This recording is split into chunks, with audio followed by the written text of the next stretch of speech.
அரசியல் நேயர்களுக்கு வாழ்த்துக்கள். இஸ்ரேலை முடிக்க ரெடி ஆகிருச்சு வடகொரியா. அணு ஆயுதம் இல்லைன்னா தானே நான் சோதனை செய்யணும் உள்ளே வருவா. இருக்குன்னா என்ன செய்வா? என்கிட்ட இருக்கு, கொஞ்சம் நெஞ்சம் இல்லை, 50 அணு ஆயுதம் தனியாக ரெடியாக வச்சுருக்கிறேன். 50க்கும் மேற்பட்ட அணு ஆயுதங்களை நான் வச்சுருக்கிறேன். என்ன பண்ணுவா, உன்னால் என்ன பண்ண முடியும் அப்படின்ட்டு கிம் ஜாங் உன் வடகொரியா அதிபர் இன்றைக்கி அமெரிக்காவை பார்த்து சொல்லியிருக்காரு. வடகொரியா இதோ நான் வந்துட்டேன், நீங்கள் பயப்படாதீங்கன்னு சொல்கிற மாதிரி ஒரு சிக்னலை ஈரானுக்கு அனுப்பிச்சிட்டாரு. வடகொரியா கொடுத்த இந்த தெம்புக்கு முன்னாடியே அந்த ஈரானும் மிக பலமாக தான் இருக்கிறாங்க.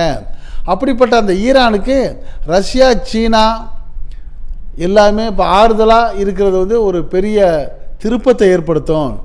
இது உலக போராக கூட, 3வது உலக போராக கூட மாறுறதுக்கான வாய்ப்பு இருக்காங்கிற மாதிரி பல தகவல்கள் வரக்கூடிய சூழ்நிலையில் ஹோர்முஸ் நீர்நிலையில் கிட்டத்தட்ட அமெரிக்கா குண்டுகளை வீசி அந்த 16 கன்னிவெடி கப்பல்களை கவுத்திருக்குங்கிற ஒரு செய்தி வந்திருக்குது.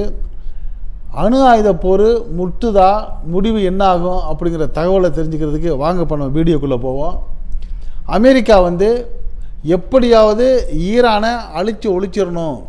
அழித்து ஒழிக்கிறது ஈரான் நாட்டை இல்லை, ஈரானில் உள்ள அந்த ஆட்சியாளர்களையும் அதிகாரத்தையும் அழித்து ஒழிச்சிட்டு தான் அந்த அதிகாரத்தை கைப்பற்றி அந்த ஈரானில் இருக்க எண்ணெய் வளங்களை நான் எடுத்துக்கணும் அப்படிங்கிறது தான் இஸ்ரேல் அமெரிக்காவுடைய திட்டம்.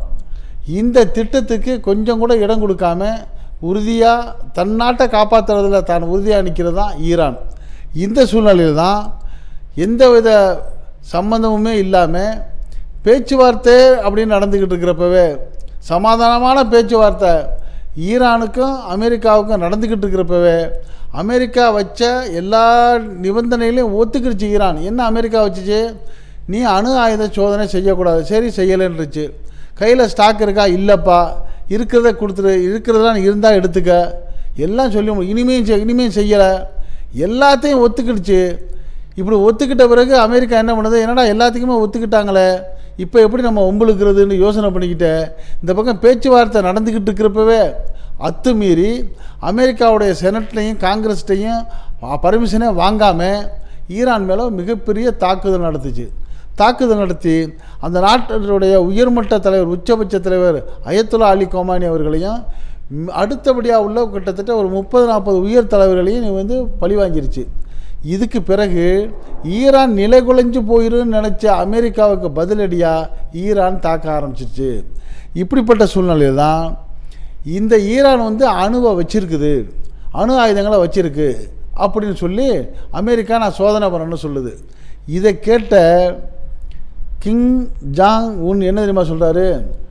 அணு ஆயுதம் இல்லைன்றா தாண்டா நீ என்கிட்ட சோதனை பண்ண வருவா? ஆமாம் இருக்குன்னு சொல்லுங்கய்யா. என்ன பண்ணுவான்? அவன் கிட்டக்கே வரமாட்டான்.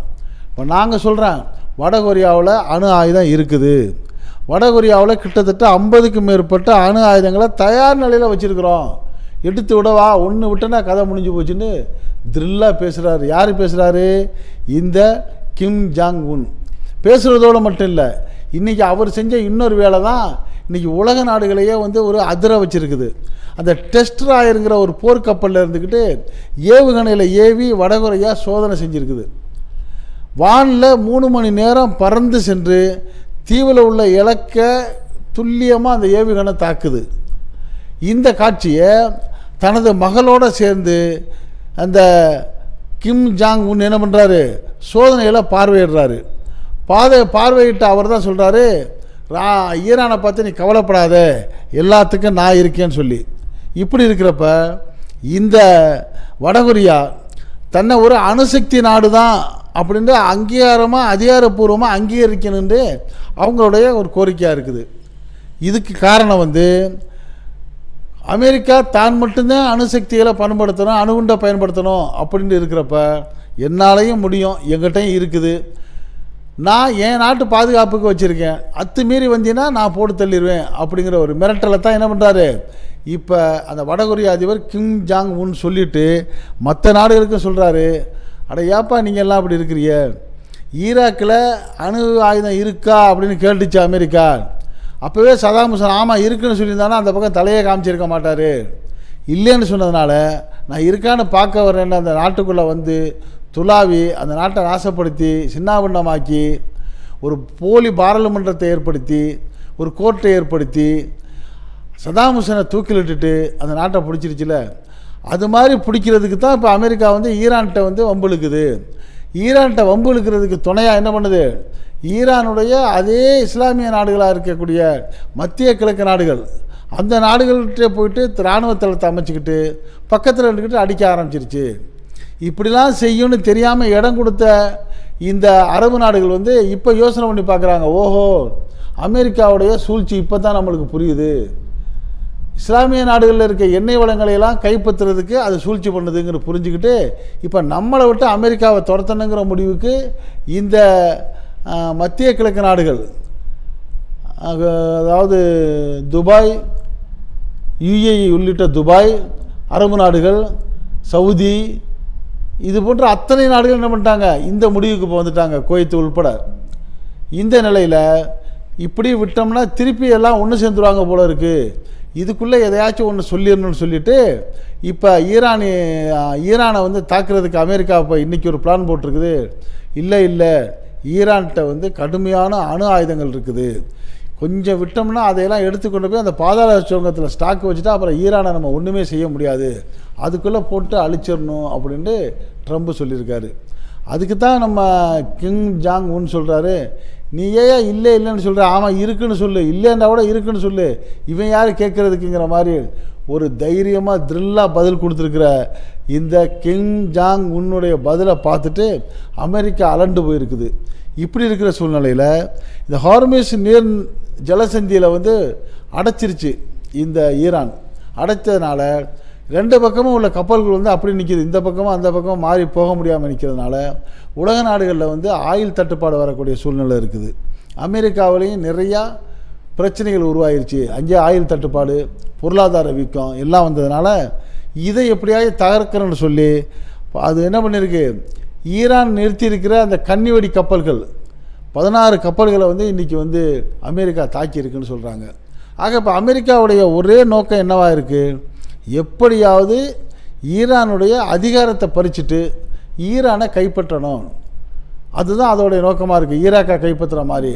ஆனால் இது செய்யக்கூடிய இந்த நிலை வந்து சரியில்லை, தவறானது, அதனால் நாங்கள் வந்து இனிமேல் உனக்கு ஒத்துழைக்க மாட்டோம்னு சொல்லி அநேகமான உலக நாடுகள் வந்து என்ன பண்ணிட்டாங்க, நடுநிலையாக ஒதுங்கிட்டாங்க. ஒதுங்கினதோடு மட்டும் இல்லாமல் ஈரானுக்கு சப்போர்ட்டாக எப்படி உங்களுக்கு ரஷ்யா, சீனா, வடகொரியா வருதோ அதே போல் மேலும் சில நாடுகள் வர தயாராக இருக்கிறாங்க. இதில் ஒரு பரிதாபமான மோசமான நிலை என்னென்னா, இப்போ உலகமே அமெரிக்காவுடைய இந்த அடாவடித்தனத்தை எதிர்க்கிறப்ப இந்த அமெரிக்காவும் இஸ்ரேலும் சேர்ந்து செய்யக்கூடிய இந்த அடாவடித்தனத்துக்கு உலக நாடெல்லாம் எதிர்ப்பு தெரிவிக்கிறப்ப நம்ம இந்தியா வந்து அவங்கள்ட்ட சப்போர்ட்டாக பண்ணிக்கிட்டு இஸ்ரேல் பிரதமர்கிட்ட போய் நம்ம பிரதமர் மோடி கட்டி பிடிக்கிறதும், எங்கள் இந்தியா தாய்நாடு, எனக்கு இஸ்ரேல் வந்து தந்தை நாடுன்னு சொல்கிறதும் கொஞ்சம் கூட நல்லா இல்லையே அப்படிங்கிற மாதிரி பல அரசியல் நோக்கர்களும் சொல்கிறாங்க. எப்படி இருந்தாலும் இந்த போர்னால் உலக நாடுகள் மட்டும் பாதிக்கப்படல, இன்னும் இந்தியாவும் பாதிக்கப்பட்டிருக்கு. இந்தியாவில் எண்ணெய்கள் விலைவாசி கடுமையாக ஏறிடுச்சு, கேஸ் தட்டுப்பாடு வந்துருச்சு. பெரும்பாலும் இந்த உணவகங்களுக்கெல்லாம் கேஸுக்கு இந்த கமர்ஷியல் கேஸ் இல்லைன்ட்டாங்க. அப்போ உணவகங்களை மூடனா என்ன ஆகும், ஹோட்டல் சாப்பாட்டை நம்பி இருக்கக்கூடிய லட்சக்கணக்கான மக்களுடைய நிலை என்ன, அந்த ஹோட்டலை நடத்தி வந்த அந்த ஹோட்டல் முதலாளியோடைய நிலை என்ன, அந்த ஹோட்டலில் வேலை பார்த்தாங்கள்ல லட்சக்கணக்கான ஊழியர் அவங்களுடைய நிலை என்னங்கிறதெல்லாம் இன்றைக்கி நம்ம வந்து இந்திய ஆளுமையில் உள்ளவங்க சிந்திச்சு பார்க்கணும். ஆக உலகத்தில் இதே மாதிரி மோசமான ஒரு நிலையை உருவாக்கி ஒரு நாட்டை பிடிக்கிறதுக்காக எதை வேண்டாலும் நான் செய்வேன்னு சொல்லி ஒரு மூர்க்கத்தனமாக இறங்கக்கூடிய அந்த அமெரிக்காவுக்கும் இஸ்ரேலுக்கும் எப்படியாவது இந்த ஈரான் பாடம் கொடுக்கணும், ஈரானை விட சக்தி வாய்ந்த நாடு இனி உலகத்தில் இருக்கிற மாதிரி தெரியலன்னு சொல்லி இப்போ உலக நாடுகளே சிந்திக்க ஆரம்பிச்சிட்டாங்க. அந்த சிந்தனை தான் இப்போ மத்திய கிழக்கு நாட்டில் உள்ள அரபு நாடுகளுக்கும் வர ஆரம்பிச்சிருக்கு. அந்த மத்திய கிழக்கு நாட்டில் உள்ள அரபு நாடுகள் இப்போ என்ன நினச்சிருக்காங்க, நம்ம இங்கே இராணுவ தளம் கொடுத்து இங்கே தங்க வச்சதுனால தான் நம்மளுக்கு இவ்வளோ பெரிய மோசமான ஒரு சூழ்நிலை வந்திருக்குது, அதனால் அமெரிக்காவே நம்மளை விட்டு கிளப்பிடணும் அப்படின்ட்டு இப்போ அந்த Bahrain, Abu Dhabi, Dubai, Kuwait, Riyadh, Qatar இந்த நாடுகள்லாம் முடிவெடுத்திருக்கிறாங்க. ஆக கூடிய விரைவில் இந்த போரை எப்படியாச்சும் முடிச்சிடணும்னு ட்ரம்ப் நினைக்கிறாரு. ஏன் நினைக்கிறாருன்னா அவற்றை வந்து ஆயுத பலம் குறைஞ்சி போச்சு. அப்படி முடிக்கிறவர் என்ன பண்ணணும், நேரடியாக ஈரான்கிட்ட நான் தவறுதலாக உன் நாட்டு மேலே தாக்குதல் நடத்திட்டேன், தவறுதான் மன்னிச்சுக்க, போரை நிறுத்துன்னு சொல்லிட்டு அடுத்த நிமிஷம் நிறுத்திடுவாங்க. அப்படி இல்லாமல் மிரட்டிக்கிட்டு நீ நிறுத்துறியா இல்லாட்டி ஒன்று இன்னும் போட்டு அடிக்கட்டுமாண்டா, உன்னால் முடிஞ்சால் அடிச்சு பாரியா, போரை துவக்கினது தான் நீ, நிறுத்துறது நாங்களாக தான் இருக்குன்னு சொல்லி தில்லாக பதில் கொடுக்குறாரு. யார் தெரியுங்களா? ஆயத்துல்லா அலி கொமேனியுடைய மகன் முர்ஜிதா கொமேனி. அவரை விட ஒரு படி மேலே ஸ்ட்ராங்காக நின்று களத்தில் நிற்கிறாரு. இவர் களத்தில் நிற்கிறாரு, போர் வீரராக நிற்கிறாரு. இஸ்ரேலுடைய பிரதமர் நெத்தன்யாகு மாதிரி போய் பங்கரில் ஒளிஞ்சிக்கிட்டு இல்லை அப்படிங்கிற ஒரு தகவல் இன்றைக்கி உலகம் பூரா பலரும் கருத்துக்களாக பகிர்றாங்க. இது பற்றிய உங்களுடைய கருத்துக்களை நீங்கள் இந்த அரசியலாகிற கமெண்ட் பாக்ஸில் கமெண்ட்ஸ் பண்ணுங்கள். இந்த செய்தி பிடிச்சிருந்தா இதுக்கு ஒரு லைக் கொடுங்க. இதே போன்ற அரசியல் செய்திகள் உலகத்தில் நாட்டில் நாலா பக்கம் நடக்கக்கூடியதை எந்த விதமான இடைச்சல்களும் இல்லாமல் உள்ளது உள்ளபடி உங்கள் வீட்டுக்குள்ளே 4 சூழலுக்குள்ளே கொண்டு வந்து சேர்க்கக்கூடிய நம்ம அரசியலாகிற சேனலுக்கு இதுவரை சப்ஸ்கிரைப் பண்ணாதவங்க சப்ஸ்கிரைப் பண்ணுங்கள். மறக்காமல் பக்கத்தில் இருக்க பெல்லைக்கானை கிளிக் பண்ணுங்கள். அப்போ தான் நம்ம போடக்கூடிய ஒவ்வொரு வீடியோவும் உங்களுக்கு நோட்டிஃபிகேஷன் காட்டும். நீங்கள் விரும்பியதை பார்க்கலாம். இன்னொரு சின்ன வேண்டுகோள், நீங்களும் பிரார்த்தனை செய்யுங்கள். இந்த போர் முடிவுக்கு வரணும், உலகமே அமைதிக்கு வரணும், மக்கள் எல்லாம் அமைதியாக வாழணுங்கிற அந்த பிரார்த்தனையை வைங்க. என்றும் இணைந்திருப்போம். உங்கள் அன்பன் அஷ்ரஃப் அலி. நன்றி, வாழ்த்துக்கள்.